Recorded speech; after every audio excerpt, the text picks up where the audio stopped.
the emerging trends that we've been tracking in our data.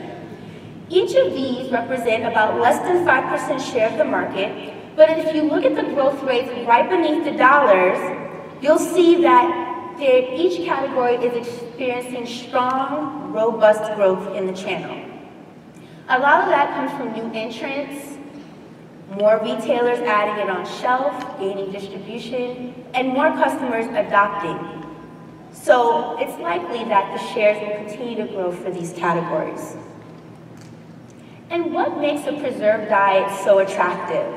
Well, when you boil down to the basic nuts and bolts of it, it's perceived to be healthy like raw, but convenient like kibble. So the one thing that makes the raw feeding attractive to some pet owners is that the food contains natural nutrients to help break down the food and to give your pet a longer, healthier life. Something different than what's in the processed pet food, the fillers and the preservatives that have sometimes been linked to food allergies in your pet. Well, the preserved diet, through either freeze-dried or dehydrated, it says that it preserves those nutrients that can be found in a raw feeding. It allows the pet owner to purchase it, and it has a longer shelf life. So if you purchase a raw food, you have to refrigerate it. It can be quite messy, quite smelly. It doesn't last as long, so you have more frequent trips to the store. Where a preserved diet comes in a bag just like your traditional kibble, so it sits on shelf a bit longer, and it's perceived to give your pets more nutrients than the traditional kibble. And I say perceived because I'm not a scientist, I don't make the food, but I see what's on package.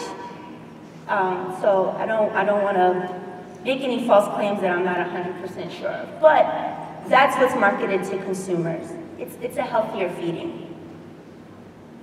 Now, back in the 90s, when we purchased food for my cat, there was only one option. That was the traditional dry kibble.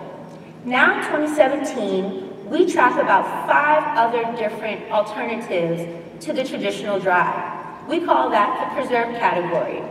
And as your eye goes from left to right of the screen, you'll see that the more preserved the food gets, the higher the price per pound.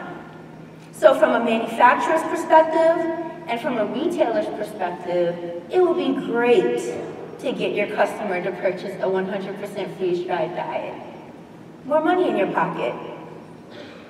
But it's a big investment for consumers, especially for a new category where they're not quite sure if they want to make that investment.